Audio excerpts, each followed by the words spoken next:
Hello and welcome to Recruitment Tech Founder Stories, a new podcast series in which I speak to founders of recruitment technology startups throughout Europe. What drives them? Why did they come up with their solution? And what sets them apart from the rest? In this first episode, I speak to Gediminas Vilčiauskas, the founder and CEO of Lithuanian startup NoCV. I hope you enjoy the conversation. So, Gediminas, tell me a little bit about yourself. How did you end up in the sort of wondrous world of HR and recruitment technology?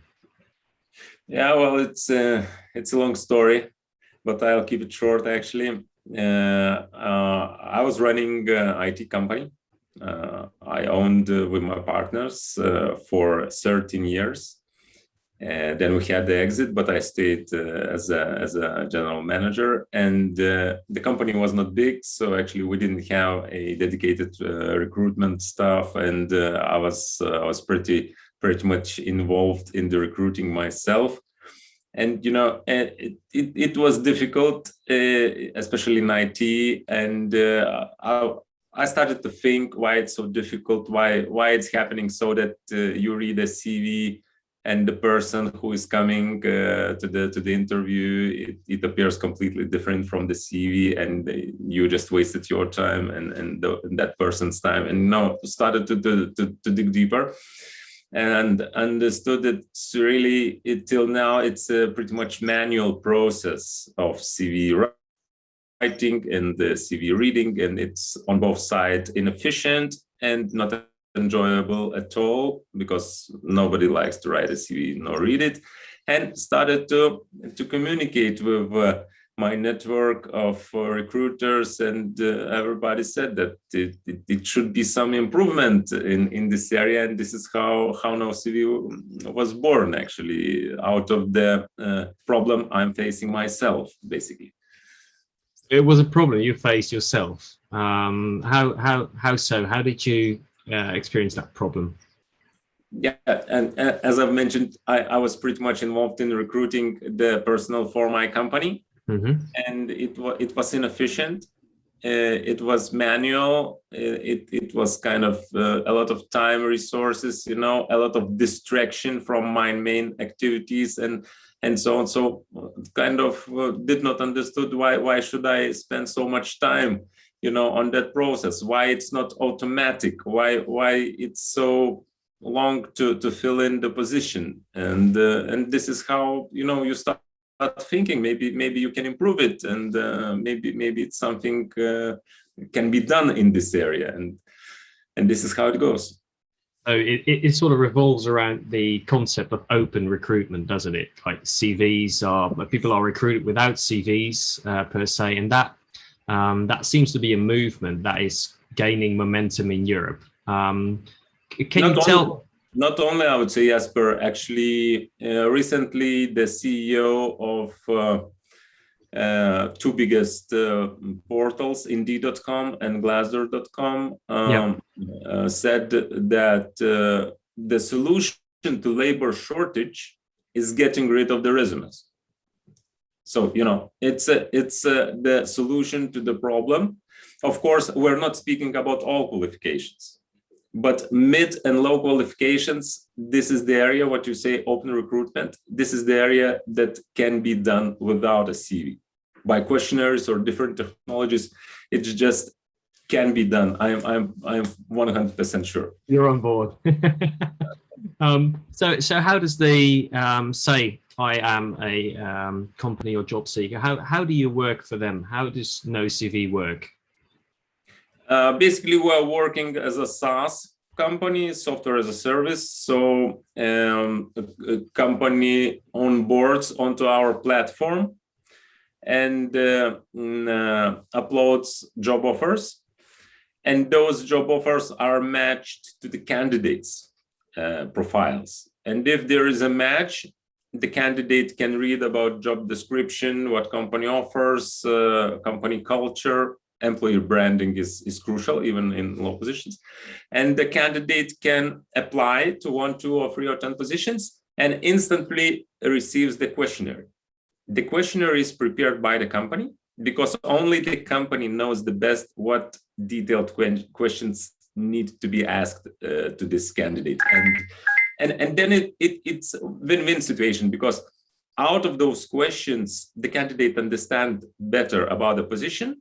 It's easy to answer. It's kind of one by one, and the company receives the answers in the very beginning of the process. There is no need to wait for the interview, because when, as I mentioned, when person comes to the interview, they'll already been some time in phone talks and so on and so on.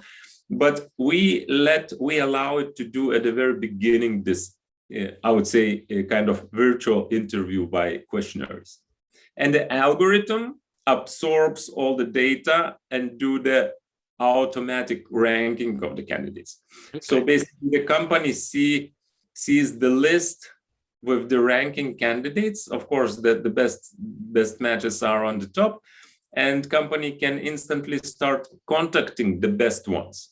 And we have a number of success stories that hiring occurs out of the first 5 or 7 top ranked candidates. So you do not need to review all the candidates. You do not need to review all pile of CVs that's lying on your desk. Can you tell me a little bit more, because I'm curious to hear more about that matching technology. I mean, I know that in everywhere in recruitment, matching technology is hot. But of course, one company has been, there's been some companies have come under scrutiny because their matching technology just was actually, Amazon's example is probably the best example, where they tried to do that and they came up with a system that actually didn't prevent bias, it sort of inherited bias. But can you tell me a little bit how your matching system works? Yeah, so our matching system works actually in 2 stages. The first stage is so-called candidate profile. And the candidate profile consists of education, level of education, fields of study, professional experience, language, salary expectations, and driver license, and location, geographical location. So this is the first stage of matching. Mm-hmm. And according to this first stage of matching, we filtered which job offers are shown to the candidates and which are not shown. Mm-hmm. The second stage of matching is the questionnaire. As soon as the candidate applies, he or she receives the questionnaire answers, and the algorithm matches the answers to the questions. So we provide 2 ratings, two rankings. First based on the profile, and second based on the questionnaire. There are, of course, a lot more details in how we do that, but very core of the principle is matching in 2 stages. Matching in 2 stages, right? Okay. So for you, you delved into it a little bit, that you were previously the founder of an IT company. So what is it that drives you? What is it that currently drives you when you wake up in the morning? You think, right, okay, this is my motivation. This is what I'm working towards. Is that trying to create a fairer labor market, or how do you see that? The major driving force is improvement. It's I don't know. It's just I'm such kind of person that I want to improve things, and actually you may call it serial entrepreneurship or whatever it takes. But I want to improve things. I want to change things. I want to eliminate problems, and this is how it goes. It's just. The mindset, my mindset is such that I want to improve things. You want to improve things, and now mainly recruitment, then.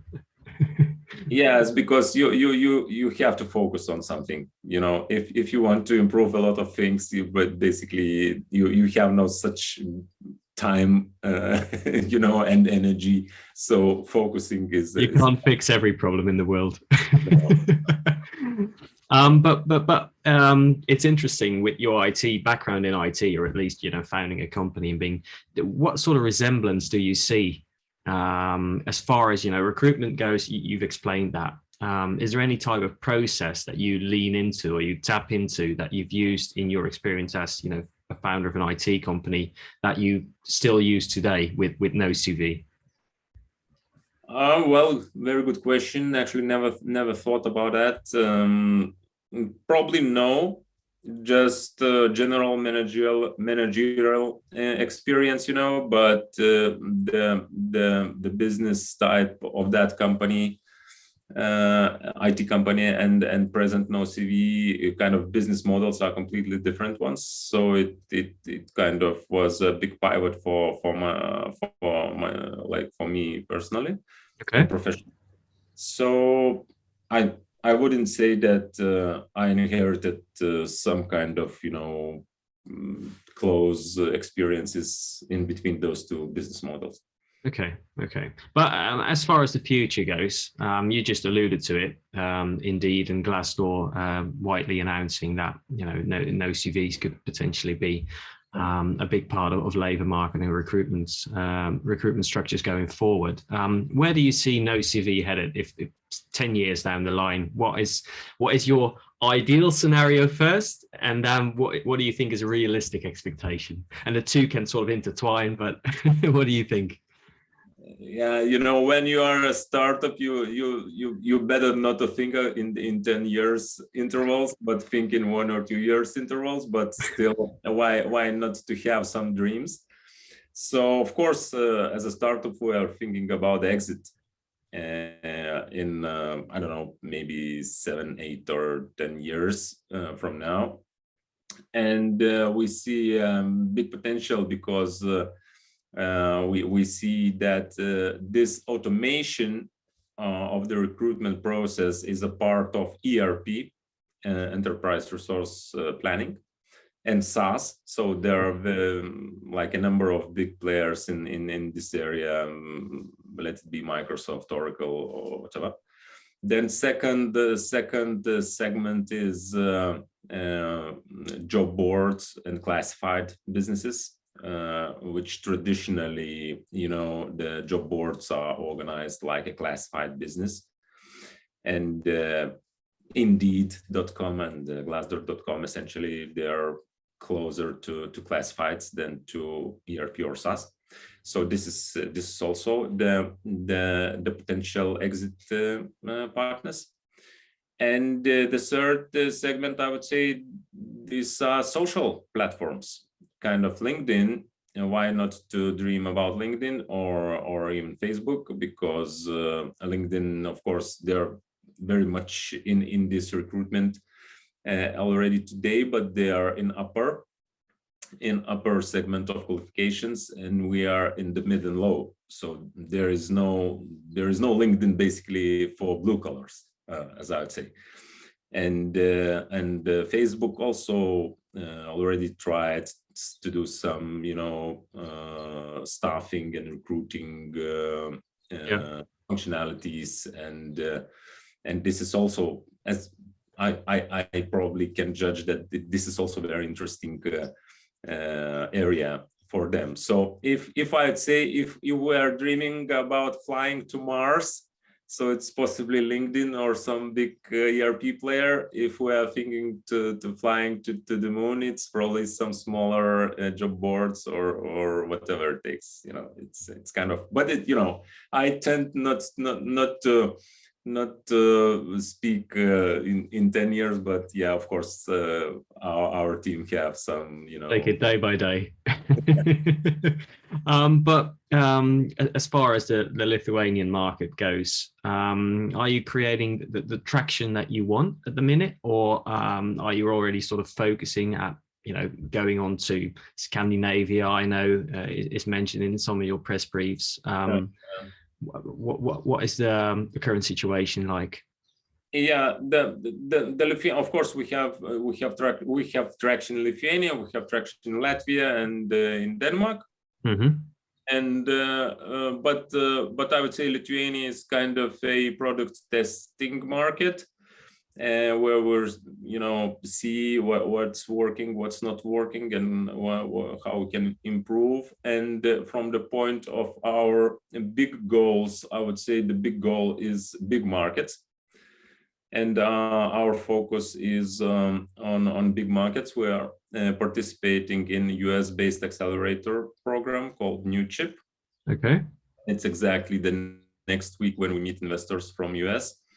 And Germany and Austria, we are thinking about this potentially as a big market as well. And if you have a proof of concept that you are working, that you are delivering in a small market, then the scaling should start, and you shall go to the big markets.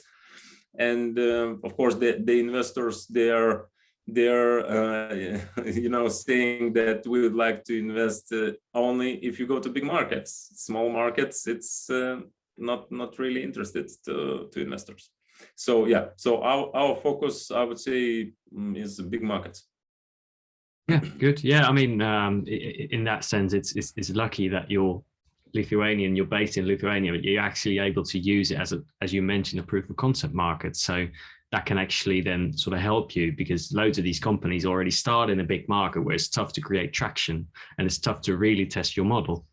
Yeah, but if you look closer at the strategies that potentially can be applied, and I would really strongly recommend the startups to test the product on a smallest network as possible, not even the country, but possibly the city or the group of the clients. Because if you are going wide with not ready product, you're just wasting your energy, and then you need to go back, fix, and go again. So my idea is to test and get proof of concept to the smallest possible network. Actually, my last question was going to revolve if you had any tips for fellow HR tech or recruitment tech founders. So you've probably just answered that. It's when you start creating new things, there is no proof that it will work or it will not work, and why it will not work. So testing on a big market, that would be a mistake from my point of view. So it needs to be tested on small market or even small network. Yeah. Well, Gediminas, I think that pretty much covers it. Thank you so much for your time, and best of luck with your American investors. And hopefully we can, NoCV will be a name that we hear for years to come. Thank you. Okay, Jasper, pleasure. Thank you very much for the questions. Thank you for listening to this episode of the Recruitment Tech Founder Stories. Thanks again to our guest, Gediminas Vilčiauskas. For more news and insights into the world of recruitment technology, please visit our website at recruitmenttech.com. Have a good one.